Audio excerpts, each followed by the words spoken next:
వచ్చిన అందరికీ అడుగుపూర్వకమైన వందనాలు. పరిశుద్ధ గ్రంథంలో నుండి చాలా జాగ్రత్తగా వాక్యాన్ని గమనిస్తేనే, చాలా జాగ్రత్తగా వింటేనే అర్థమవుతుంది, లేదంటే కన్ఫ్యూజ్ అవుతారు. కనుక దయచేసి దేవుని వాక్యాన్ని ఒక 3 లేదా 4 వ్యక్తులను పరిచయం చేయాలనుకుంటున్నాను. మనం ఎప్పుడు వినే వాక్యాలే, కానీ ఈరోజు కొంచెం లోతుగా అంశము ఆది పాపము చెప్పాలి. ఆది పాపం లేదా శాపము, మరొక మాట పతనము. 3 మాటలు ఒకే మాటగా వర్తిస్తాయి. ఆది పాపం. ఆది కాలంలో ఎవరు పాపం చేస్తారో మనకు బాగా తెలుసు. 1 ఆదాము, 2 హవ్వ, 3 సర్పం. ఆది కాలంలో ఆదికాండము 3వ అధ్యాయంలో ఈ మాట తెలియజేస్తూ ఉంటుంది. మొదటి నుంచి మొదలుకొని మనము 7 వచనాల దాకా చదివినప్పుడు ఈ మాటలన్నీ కూడా అక్కడ రాయబడ్డాయి. అయితే ఇక్కడ ఈ 3 ఒకసారి మనం జాగ్రత్తగా పరిశీలన చేసినట్లయితే, ఇదే పాపం, ఇదే శాపం, ఇదే అపవిత్రత, ఇదే భయము ప్రతి ఒక్కరిలో ఈరోజు కూడా ఏలుబడి చేస్తూ ఉంది. చారిత్రకంగా చరిత్ర ఏం చెప్తుందంటే, అవ్వ ఆదాము కాడ ఆగిపోలేదంట ఈ పాపం, కయోని కాడ ఆగిపోలేదు ఈ పాపం, సర్పం కాడ ఆగిపోలేదు ఈ పాపం. అది జాతిలో ప్రవహించి, జాతిలో ప్రవేశించి, జాతులు మారుకుంటూ ఇప్పుడు దాకా కూడా ఆ పాపం వస్తూనే ఉందంట. దేవుని స్తోత్రం. అయితే ఈ ఉదయకాల సమయమున ఆదిలో చేయబడిన పాపం, ఆది పాపం మనలో ఉందో లేదో ఒకసారి పరీక్షించుకోవాలి. ఆ పాపం కనుక ఉంటే వారికి ఏమైతే సంభవించిందో, వారు ఎటువంటి శాపాన్ని అయితే అనుభవించారో, వారు ఎటువంటి ఇబ్బందులు అయితే ఎదుర్కొన్నారో, వారు ఎటువంటి కష్టాలు అయితే ఎదుర్కొన్నారో, ఎటువంటి పరిస్థితులు అయితే ఎదుర్కొన్నారో, వాటన్నిటినీ కూడా ఈరోజు చాలా మంది ఎదుర్కొంటూ ఉన్నారు. ఎందుకంటే ఆ పాపము నిశ్చయముగా ఇప్పటికి కూడా చాలా మందిలో ఏలుబడి చేస్తూ ఉంటాయి. దేవుని స్తోత్రం. చూడండి, ఆదికాండం 3వ అధ్యాయం మొదటి నుంచి మనం చదువుకుంటూ వస్తే, నిశ్చయముగా దేవుడు చేసిన వాటన్నిటిలో కూడా సర్పము యుక్తిగలదై ఉండడం. యుక్తిగలదై అన్న మాట కనుక కాసేపు ఆగుదాం చెప్పాలి. దేవుడు చేసిన సమస్తము, భూజంతువులన్నింటిలోనూ, సర్పాలన్నింటిలోనూ, పురుగులన్నింటిలోనూ, పశువులన్నింటిలోనూ, పిట్టలన్నింటిలోనూ, ఆయన చేసిన సమస్తములో కూడా సర్పము యుక్తిగలదై అన్న మాట మీకు అర్థమైందా? యుక్తిగలదై అన్న మాట దానికి అర్థమైంది తెలుసా? చాలా తెలివి కలది, చాలా తెలివి కలది. ఎటువంటి తెలివి అంటే, అతి తెలివి అన్న మాట మీరు విన్నారా? తెలివి మామూలు, అతి తెలివి అంటారు. దానికి అతి తెలివి ఎక్కువ అంట. ఎవరికి? సర్పానికి. చూడండి, కుయుక్తును ఉపయోగించి అవను మోసపరిచింది. ఆ తర్వాత ఆదాము అవ మాట విని మోసపోయాడు. మోసపోయిన తర్వాత వారిద్దరూ కలిసి దిగంబరుల ఉన్న సంగతి అర్థమైపోయింది. ఒకప్పుడు వారికి ఏమి లేదో. ఆదికాండము 2వ అధ్యాయము 25వ వచనం ఒకసారి చదువుతారా?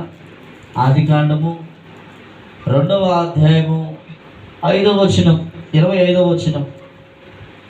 2వ అధ్యాయం 25వ వచనం. అప్పుడు ఆదామును అతని భార్యయు వారిద్దరూ దిగంబరులుగా నుండిరి. అయితే వారు సిగ్గు, చెప్పాలి ఎట్టున్నారంట? సిగ్గు ఎరుగక ఇండిరి. ఎట్టున్నారు? సిగ్గు ఎరుగక ఇండిరి. ఇప్పుడు 2వ మాటను మనం ఒకసారి పరిశీలన చేస్తే, సిగ్గు ఎప్పుడు వస్తుంది? నిన్న ఒకళ్ళు చెప్తున్నారు వచ్చి, పేరు చెప్పడు కానీ పెళ్లి చూపులకు వెళ్ళారంట. పెళ్లి చూపులకు వెళ్ళినప్పుడు ఎవరు సిగ్గుపడతారు? ఈ మధ్య పెళ్లి కూతురు కాదు, పెళ్లి కొడుకు కూడా సిగ్గుపడుతున్నారు. సిగ్గు దేనికి చూసినా చెప్ప చెప్పాలండి, దేని సూచన? పాపానికి సూచన. వారు సిగ్గు ఎరుగాక అంటే వారు దిగంబరమైన సంగీతం వారికి తెలియదు. వారు ఎప్పుడైతే మంచి చెడ్డలు తెలివిచ్చు వృక్ష ఫలాలు ఎప్పుడైతే తిన్నారో వెంటనే వాళ్ళకి ఏమొచ్చింది చెప్పలేకపోతే ఏమొచ్చింది? చాలా మంది అంటారు వాళ్ళకి తెలివి వచ్చింది. తెలివిగా వచ్చింది. ఏమొచ్చింది? సిగ్గు వచ్చింది. ఏమొచ్చింది? సిగ్గు. వెంటనే వారు కింద నుంచి పైదాలు చూసుకున్నారంట. కింద నుంచి పైదాలు చూసుకుని ఏం కనపడింది వారికి? దిగంబరత్వం మొత్తం కూడా క్లియర్గా కనపడి వెంటనే అనుకున్నారు, అదే నేను దిగంబరిగా ఉన్నాము, ఇప్పుడు దాకా మాకు అర్థం కాలేదు, ఇప్పుడు దాకా మాకు తెలియలేదు. అయితే వెంటనే ఈ దిగంబరత్వం పోవాలంటే చెప్పాలి, ఆకులు ఏం చేయాలంటే కచ్చడముగా చేసుకొని కట్టుకోవాలి. కచ్చడముగా చేసుకొని అనగా కుట్టుకొని అన్న మాట కచ్చడము అని హెబ్రీ గ్రీక్ పదాల నుంచి వచ్చింది. అయితే వారు ఆకులన్నిటిని కుట్టుకొని శుభ్రంగా కనపడకుండా కట్టుకున్నారంట. కట్టుకున్న తర్వాత వారు అలాగా తోటలు సంచరించి వారు ఒక చెట్టు తోటను దాక్కున్నారు. ఎక్కడ దాక్కున్నారు? వాస్తవానికి దేవుడు వచ్చి ఆదామును పిలిచాడు, అవ్వాను పిలిచాడు. వాళ్ళిద్దరిని పిలిచినప్పుడు వెంటనే ఆయన స్వరవేణిగా వాళ్ళకి భయం వచ్చింది. వారు వెళ్ళిపోయి ఒక చెట్టు చాటున దాక్కున్నారంట. ఎక్కడ దాక్కున్నారండి? ఓ చెట్టు చాటున దాక్కున్నారు. ఓ చెట్టు చాటున దాక్కున్నప్పుడు దేవుడు పిలిచినప్పుడు, నీ స్వరమేనగా మేము భయపడి ఇదిగో మేము దాక్కున్నాము, మేము దిగంబరులుగా ఉన్నాము అని చెప్పాడు. అసలు నువ్వు దిగంబరం అని నీకు తెలియజేసిన వాడు ఎవరు తెలియజేశారు నీకు? ఎవరు చెప్పారు అన్నప్పుడు, ఇగో నాతో ఉండుటకు నువ్వు నాకు ఇచ్చిన ఈ స్త్రీయే తీసుకొచ్చిన వృక్ష ఫలాలు నేను తింటిని, వెంటనే నేను దిగంబరన్న సంగతి నాకు అర్థమైపోయింది అని చెప్పాడు. నువ్వెందుకు ఈ పని చేసావని స్త్రీతో అనగా, సర్పము నన్ను మోసపుచ్చుగా ఇదిగో నేను మోసపోతుని, నా అంతటికి నేను మోసపోలేదు. ఇక్కడ మీరు చాలా విషయాలు గమనించాలి. నేను మళ్ళీ మొదటి నుంచి వస్తా ఇవన్నీ చెప్పుకుంటూ పోయి అంటున్నాడు. ఆమంటుంది ఏమంటుంది? సర్పమే నన్ను మోసపుచ్చింది కానీ నా అంతటికి నేను మోసపోలేదు, నన్ను మోసపుచ్చింది అని చెప్పింది. అయితే సర్పము ఈ పని నువ్వు ఎలాగా చేసిందివి? ఎవరు అడుగుతున్నాడు? సర్పాన్ని దేవుడు అడుగుతున్నాడు, ఈ పని నువ్వు ఎలాగా చేసిదివి? వాటి టార్గెట్ ఏంటి? సాతాను యొక్క ఉద్దేశం ఏంటి? సాతాను యొక్క ఆలోచన ఏంటి? పరిశుద్ధంగా ఉన్నవారిని, పవిత్రంగా ఉన్నవారిని, నీతిగా ఉన్నవారిని, యథార్థంగా ఉన్నవారిని నాశనం చేయటమే వాడి పని. వారికి ఒకప్పుడు పాపం తెలీదు అనగా సిగ్గు వారికి తెలీదు. ఈరోజు మనం ఆలోచించినట్లయితే చాలా మంది సిగ్గుపడుతున్నారు. ఏమని? పాటలు పాడటానికి, ఆరాధన చేయటానికి, దేవుని పనిచేయటానికి, వాక్యం ప్రకటించడానికి, నిశ్చయముగా దేవుని ఇచ్చిన అర్హతను, దేవుడిచ్చిన వరాన్ని వాడటానికి ఈరోజు చాలా మంది సిగ్గుపడుతున్నారు. నిశ్చయముగా దేవుడు సిగ్గుపరచడానికి మనల్ని ఎన్నుకోలేదు. చెప్పాలండి, దేవుడు మనల్ని సిగ్గుపరచడానికి ఎన్నుకోలేదు. ఆయన నమ్మిన వారిని సిగ్గుపరచగా నిశ్చయముగా తలగా దేవుడు నియమిస్తాడంట. అయితే ఆ గడియ రావాలి, ఆ సమయం రావాలి, ఆ సందర్భం రావాలి. అప్పుడు వరకు కూడా అనేకమైన అవమానాలు, నిందలు, అనేకమైన ఎగతాళి చేయబడతాము, ఎగిరించబడతాము. నిశ్చయముగా సిగ్గుపడే పరిస్థితులు వస్తూ ఉంటాయి. దేవుని ప్రణాళిక మన మీదకి వచ్చేంత వరకు కూడా ఇటువంటి పరిస్థితులు ఎదుర్కోవాలి. అయితే ఇక్కడ వారు చూసినట్టయితే సిగ్గుపడ్డారు. నిశ్చయముగా ఏమొచ్చింది? ఎవరికి వచ్చింది అవమానం? వారు సిగ్గుపడటం వల్ల అవమానం ఎవరికి వచ్చిందండి? వారిని చేసిన దేవుడికి అవమానం వచ్చింది. నీవు సిగ్గుపడటం వల్ల ఎవరికి వచ్చింది అవమానం? పాట పాడాలంటే సిగ్గు, ఆరాధన చేయాలంటే సిగ్గు, ప్రార్థన చేయాలంటే సిగ్గు, వాక్యం చెప్పాలంటే సిగ్గు, సువార్త ప్రకటించాలంటే సిగ్గు. ఈరోజు చాలా మంది సిగ్గుపడుతున్నారు. వాళ్ళకి అర్థం కాని విషయం ఏంటంటే వారు దేవుని నామాన్ని అవమానపరుస్తున్నారు.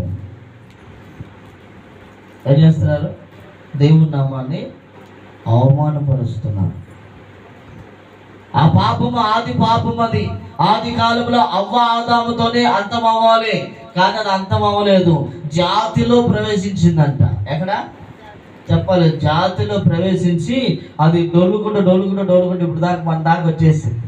ఈరోజు మనం కూడా చాలా మంది పాటలు పాడబడి సిగ్గు, ప్రార్థన చేయమన్నా సిగ్గు, ఆనందం చేయమన్నా సిగ్గు, ఏమంటే వాక్యం 10 నిమిషాలు చెప్పమన్నా సిగ్గుపడుతూ ఉంటారు. సిగ్గుపడటానికి అవసరమే లేదు, వీలే లేదు. ఎందుకంటే మనం ఆరాధించేవాడు రోషం కలిగిన దేవుడు.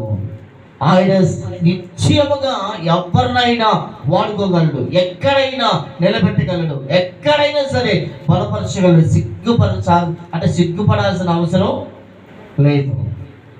ఎందుకంటే ఆయన నమ్మిన వారిని ఎప్పుడు కూడా ఎక్కడ కూడా సిగ్గుపరచడు. కానీ ఈ విషయం చాలా మంది తెలియక సిగ్గుపడుతూ ఉన్నారు. అయితే మరొక మాట మనం చూస్తే భయము, ఎక్కడన్నా 9-10 వచనాలు మనం చూస్తే ఆ 3వ అధ్యాయము ఆదికాండము మనం చూస్తే 9, 10, 11 వచనాలు మనం చూసినట్టయితే అక్కడ రాయబడింది, భయం ఎందుకు వచ్చింది? పాపం చేయడం వల్ల.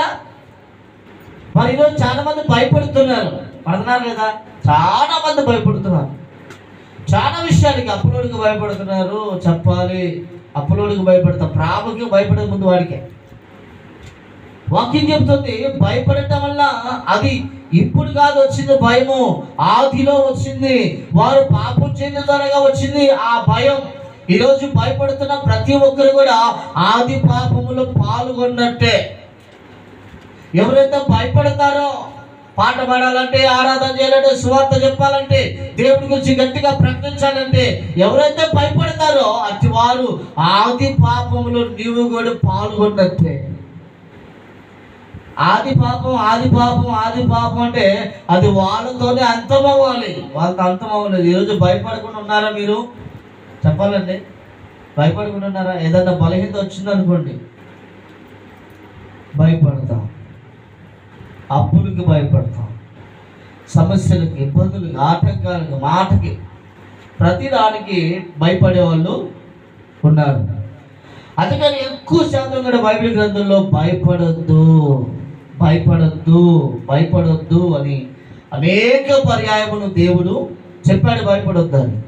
అదే మాటను మనం చూసినట్టయితే అవ్వాదాం చేసిన పొరపాటు, అవ్వాదాములో ఉన్న ఆది పాపం ఈరోజు ఎవరైతే భయపడతారో అట్టి వారు అందరూ కూడా ఆది పాపంలో వాళ్ళు కూడా పాల్గొన్నట్టే. భయపడ్డావు అంటే మాత్రం ఖచ్చితంగా ఆది పాపంలో నువ్వు కూడా ఒక చెయ్యి వేసినట్టే. ఎందుకంటే దేవుడు పిరికోడా, చాతగాని కూడా భయపడటానికి. చెప్పాలండి, మనం ఆరాధించే దేవుడు పిరికోడా, చాతగాని వాడా? మనం అడిగితే చేయకుండా ఉన్నాడా? మన పక్షాన లేడా? చెప్పాలి.